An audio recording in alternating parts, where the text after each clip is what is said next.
बिस्मिल्लाहिर्रहमानिर्रहीम। अस्सलाम वालेकुम माय यूट्यूब फैमिली, कैसे हैं आप सब। अल्हम्दुलिल्लाह मैं ठीक हूँ और मेरी दुआ है कि अल्लाह पाक आप सब लोगों को दोनों जहानों की कामयाबियाँ नसीब फरमाए। और जो है अब चलते हैं अपने काम की तरफ, आमीन। तो हम आज का काम जो है ना, शर्ट की कटिंग में जो की जाने वाली गलतियाँ उसके मुतालिक, और मैंने कटिंग आपको काफ़ी बार बताई हुई है, लेकिन आप जब भी सीखेंगे ना शर्ट की कटिंग है तो आप हर वक्त कोई नया चीज़ सीखेंगे, ठीक है। तो जो जो की जाने वाली गलतियाँ होती हैं, मेरी कोशिश यही होती है कि हर वीडियो में मैं वो गलतियाँ बताऊँ। अच्छा देखिए, इसमें जो शर्ट दी गई है ना, अक्सर वो लंबाई में होता है, लेकिन ये बिल्कुल इस तरह से दोनों आगे पीछे, ये देखिए बिल्कुल इस तरह से इसमें दिया गया है। तो ये जो वाइट सा लाइन होती है ना, वहीं से मैं कट कर दूँगी, क्योंकि ये शर्ट की और नीचे जो है ना स्लीव्स की दी गई है, हर तरह से अलग अलग दी गई होती है। तो मैंने आपको ये भी सिखाने के, जैसे कढ़ाई वगैरह हुई भी होती है तो हम उस तरह के जो शर्ट है ना उसकी कटिंग किस तरह की है, क्योंकि इसमें भी बहुत सारी गलतियाँ होती है। कभी गला बड़ा होता है, छोटा होता है, तो उस तरह से। अब देखिए इसमें ये मुझे पैच दिया गया है, जो कि शर्ट में जो ये दिया गया है ना सिर्फ स्लीव्स के लिए दिया गया है, लेकिन इसको मैं दोनों तरफ यूज़ करूँगी, दामन में और स्लीव्स में भी यूज़ करूँगी, ठीक है। तो अब ये देखें, मैं इसको स्लीव्स है ना वो अलग कर दूँगी, फिर स्लीव्स की कटिंग मैं आपको बाद में दिखाऊँगी। अब मैं सिर्फ शर्ट की कटिंग आपको बता रही हूँ, ठीक है। तो अच्छा, अब इसमें भी आपने मेन पॉइंट सीखने वाली है, ध्यान रखना है और बिल्कुल भी वीडियो को स्किप नहीं करना है, क्योंकि जो है आप लोग स्किप करते हैं तो इसमें जो मेन चीज़ें बताई जा रही होती है ना, तो वो जो है मैं आपको ये बताना चाहती हूँ। देखें, पहली तो जैसे अगर हमारी कढ़ाई वढ़ाई वाली गले होते हैं ना कढ़ाई के, तो उसमें जो मेन पॉइंट है ना, जो बिल्कुल सेंटर होता है, हमें बिल्कुल सेंटर से लगाना भी। देखिए मैंने पहले इसको प्रेस किया ना, तो अब मैंने दामन को बराबर किया था कि ये दोनों पीस को देखें, जो कॉर्नर का जो साइड का पीस है, तो जब मैंने उसको प्रेस किया तो जो है प्रेस करने में देखिए कितना फ़र्क आया। तो फिर जब मैंने देखा तो ये हमारा ये सेंटर पूरा नहीं आ रहा था, यानी कि सेंटर में नहीं आ रहा था, और दामन बिल्कुल एग्जैक्ट हो रहा था, यानी दोनों दामन जो है ना जब हम प्रेस करते हैं तो वो सही हो रहा था। हमें ये उस चीज़ को नहीं देखना कि हमारा जो साइडों से जो चाक है ना वो पूरा है, हमें बस ये देखना है कि हमारा गले से लेके बिल्कुल सेंटर हो ये जो गला है। तो ये जो गला जो हमारा है ना, आगे से और पीछे से आपने देखना बिल्कुल मैंने सही से सेट करके प्रेस किया है कि नहीं। अगर नहीं है तो आपको ज़्यादा अगर प्रॉब्लम होता है ना इसमें, तो आपने पिन लगा लेनी है, ठीक है, कच्ची सिलाई या पिन जो भी है, तो उससे आपका ये रहेगा कि जब आप प्रेस करेंगी ना तो वो आगे पीछे नहीं होगा। ध्यान दे के करना है। तो हम लोगों को तो आदत है, लेकिन आप लोग अगर बिगिनर्स हैं तो आपने ये ज़रूर देखना, वरना अक्सर ऐसा होता है गला जब हम सेट करते हैं ना तो वो थोड़ा सा आगे पीछे हो जाता है, तो वो कढ़ाई पे फिर वो कटिंग होती तो मज़ा नहीं आता। और नीचे जो जहाँ तक कढ़ाई हुई वहाँ पे भी हमें कोने से कोना मिलाना है, यहाँ तक कि जो हमारा जो बॉर्डर नीचे का जो सिर्फ प्रिंट दिया होता है ना उसका भी कॉर्नर मिलाया करें, उसमें भी एक नोक होती है। अच्छा, अब देखिए मैंने एक पॉइंट आपको ये बता दिया कि एक गलती तो वहाँ होती है। अब दूसरा पॉइंट मैं आपको स्टेप बाय स्टेप लेके चल रही हूँ। दूसरी गलती हमारी पता है कहाँ होती है। अब देखिए जो हमारा गला है ना, मैं इसको नाप रही हूँ, ठीक है। अब इसमें देखिएगा, इसमें आपकी कैसे गलती होती है। अक्सर जो है बिगिनर से ये गलती होती है कि हम लोग क्या करते हैं कि हमने गले को बैक वाली साइड से किया फोल्ड, और जो हम उसकी निशान लगा लेते हैं, ठीक है। मैं अभी आपको बताती हूँ कि इसमें मेन गलती क्या हो जाती है। अब मैं इसको पहले सीधा कर लेती हूँ, फिर मैं इसकी कटिंग करके फिर आपको बताती हूँ। आप चाहें तो कटिंग बाद में भी कर सकते हो ऊपर की, हमें ये लाइन सीधी करनी होती है कि बाज़ दफ़ा भूल ना जाए तो हम ऐसे ही इसको वो कर दें। तो बेहतर यही है कि हम निशान लगा लें, ठीक है। तो अच्छा, अब देखिए जो मैंने इसमें निशान लगाया था ना, जब मैंने बैक वाले जगह शर्ट को बैक वाले गले से जो है ना निशान लगाया, तो इसमें मैं बताऊंगी आपको कि कितना फ़र्क आया। जैसे अब मेरा गला जो यहाँ पे आ रहा है 3.5 इंच, ठीक है, 3.5 इंच आ रहा है, और यहाँ से मेरा आ रहा है 8 इंच। 8 इंच आ रहा है, तो इट्स मीन के मैं लूँगी इसके 8.5, तो ये नीचे तक फिर कितना डीप जाएगा आप ये सोचें। तो तो इतना डीप तो नहीं हो सकता ना, ये कोई इतना हैवी लोगों के नहीं है शर्ट के नीचे तक 8 इंच पे जाए। तो देखिए यहाँ से भी अगर आप करेंगे तो आपको समझ आएगा, शर्ट को देखने के साथ भी समझ आ जाता है कि यार ये शर्ट इतनी हैवी लोगों की तो नहीं है, इसका इतना आर्म होल हो नहीं सकता। तो जो है ये आप लोग जब सीखने लगेंगे तो फिर आपको समझ आएगा। ये देखिए मैंने बैक वाले गले से इसको नापा था, तो ये गलती होती है। अब जब मैं इसको फ्रंट करके नापूंगी ना, पूरा इसमें हाफ इंच का मार्जिन जो है, मेरा समझाने का मकसद है कि वो आ रहा है गलत।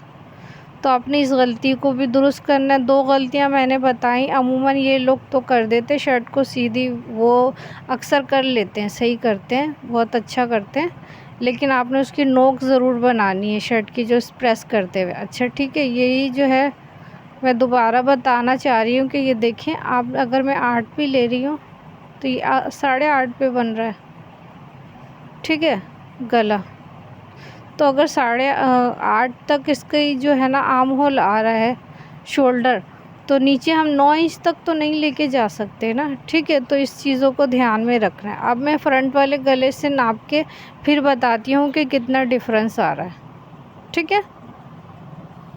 अच्छा ठीक है, वो तो जो है ना मैंने निशान लगाया था, तो मैंने इसके ऊपर से ये बराबर भी कर दे रही हूँ। आप चाहें तो अभी कर दें या बाद में आप कटिंग कर लें। तो मुझे इसलिए कि मैं वाला निशान ऐसा ना गलती से फिर वही कट जाए जो मैंने अभी गलत निशान लगाया, इसलिए मैंने इस पार्ट को अलग ही कर लिया, क्योंकि निशान मुझे वो याद है। अच्छा अब मैं आपको बता रही हूँ, ध्यान में रखने वाली बात ये है कि ये देखें, अब जब मैं इसको नापूंगी ना तो इसमें फिर हाफ इंच का पूरा इसमें, ये देखें। अब शोल्डर उस वक्त कहाँ जा रहा था, आपने ख़ुद भी ऐसे देखने से भी आइडिया हो जाता है। जो स्टिचिंग करते हैं ना या कटिंग करते हैं उनको भी इतना आइडिया हो जाता है। अभी लोग अगर आप बिगनर्स में फिर भी आपको आइडिया होगा। अच्छा ये देखें, जो मेरा कहने का मकसद है, पीछे का जो गला है ना, वो अक्सर जब हम कटिंग करते हैं तो वो तो सही होता है, लेकिन बाज़ दफ़ा ऐसा होता है क्योंकि इसमें तो बुकरम वगैरह होता नहीं और ये उरेब होता है, तो ये अक्सर ये फैल गया होता है। इसलिए अगर हम कभी बैक से अगर हमने गला को नाप लिया ना, तो वो गला अमूमन बड़ा ही होना। अगर गला बड़ा हो गया तो इसका मतलब है कि आपका शोल्डर भी बड़ा होगा। अगर शोल्डर आपका बड़ा हो गया तो आपकी पूरी चेस्ट की फिटिंग वो सारी ख़राब हो जाएगी। और वो जो है ना मोड़े से जो कह रहे होते हैं शोल्डर गिर रहा होता है ना, वो इसकी ख़ास वजह यही होती है, जो बिगिनर से मिस्टेक होती है। तो आपने इस चीज़ का बहुत ज़्यादा ध्यान रखते हुए काम करना है कि आपने बैक के गले को नहीं नापना। फ्रंट के गले से हम इसलिए हम नापते हैं इस वजह से कि फ्रंट के गले में फ्यूजिंग लगा हुआ होता है और वो कोई फैलता नहीं है, ये नहीं होता। और बाज़ किसी के ऐसे होता है ना, अगर ये नहीं भी हो ना, बुकरम लगा के भी सिए, तो बाज़ किसी का शोल्डर आप बैक के साइड देखेंगे ना, वो थोड़ा सा हम की तरह उठा हुआ होता है, तो उससे ये होता है कि गला थोड़ा आगे वो बढ़ जाता है। तो वो फिर आपकी जो कटिंग में है ना, उसी में आर्म होल और शोल्डर वो सारा बेकार हो जाएगा। और आर्म होल अगर शोल्डर कटिंग सही नहीं हुई ना, तो समझिए कि आपकी सारी शर्ट बेकार हो जानी है। तो इस चीज़ का आपने बहुत ज़्यादा ध्यान देना, ठीक है। अब यहाँ पे मेरा आ रहा है जितना भी उसका, मेरा जितना शोल्डर आएगा ना 7.5 आ रहा है, तो मैं इसको कितना ले लूँगी, 8.5, ठीक है। इतना ही मेरा आया नॉर्मल, और उसमें आ रहा था 8, तो 8 तो इसका मतलब कि मुझे 9 लेना था नीचे तक, तो 9 तो बहुत ही बड़ा हो जाएगा। वो तो फिर चेस्ट भी ना सही आएगी, ना वो आर्म होल बिल्कुल लटकता रहेगा, अजीब सा हो जाएगा वो ना।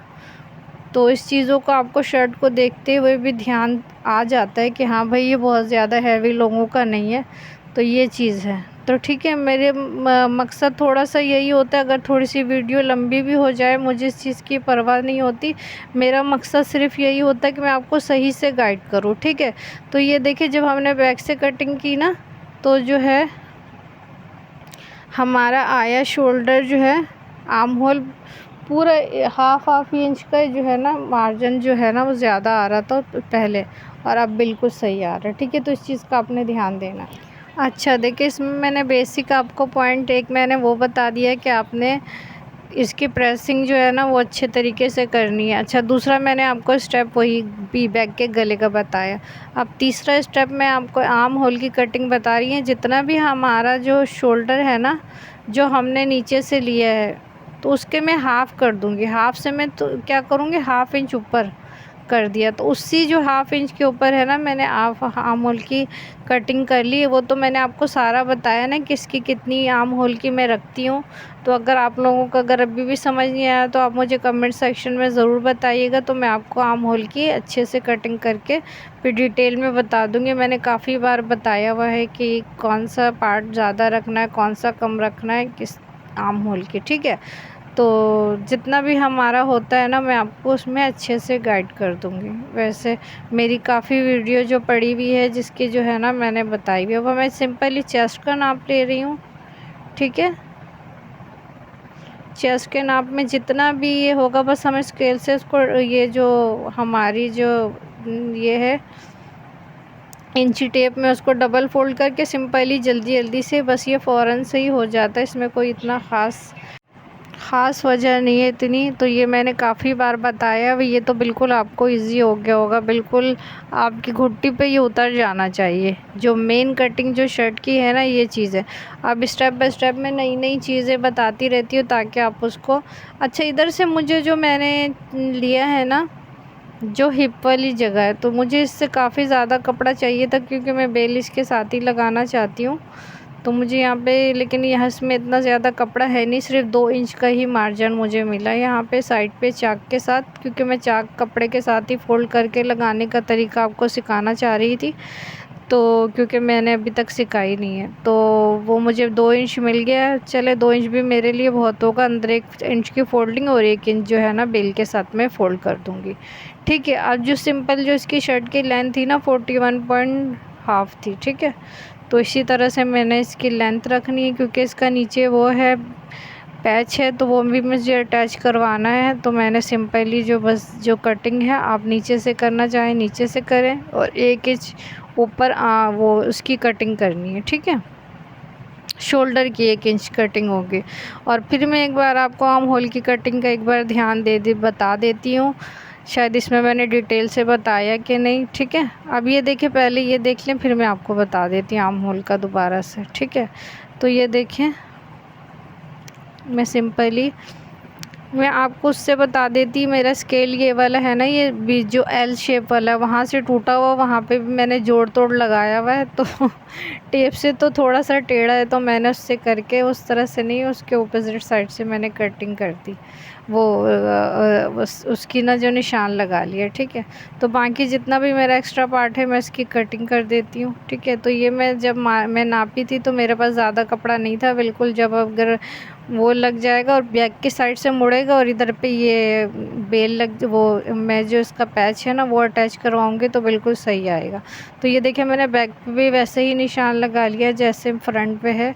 तो आपने 2 पीस को उठाने के बाद जो है, अब ये देखें, ये मैंने सिंपली हल्का सा मैं निशान लगा रही हूँ। बाकी मैं प्रेस से जब मैं बेल लगाऊंगी, फिटिंग करूँगी, तो उस वक्त भी मैं प्रेस से सही से निशान लगाऊंगी। मैं फ्रंट के जो आर्म होल की कटिंग कर दे रही हूँ, ठीक है, जो 1.5 इंच की मैंने ली है।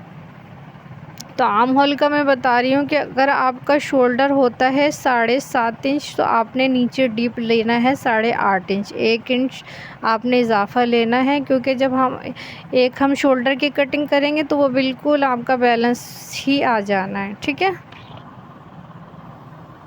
ठीक है। और जो उसके अंदर की जब हम कटिंग करते हैं ना, तो जो उधर से 1.5 इंच लेते हैं, ठीक है। वो मैंने काफ़ी बार आपको बताया हुआ। अगर आपको समझ नहीं आए तो आप मुझे कमेंट सेक्शन में बताइएगा, मैं आपको सिर्फ आर्म होल की कटिंग का अलग से वीडियो बना दूँगी। अच्छा, मैंने इसमें स्लीव्स की कटिंग नहीं की। स्लीव्स की मैं जो अलग से वीडियो बनाऊँगी तो उसमें जो की जाने वाली गलतियाँ उसको मैं अच्छे से डिटेल से समझाना चाह रही हूँ। बैक के गले के आपको समझ आ गई कि 1/2 इंच मैंने रखा है। इंशाल्लाह नेक्स्ट वीडियो में मिलेंगे। अल्लाह हाफिज़।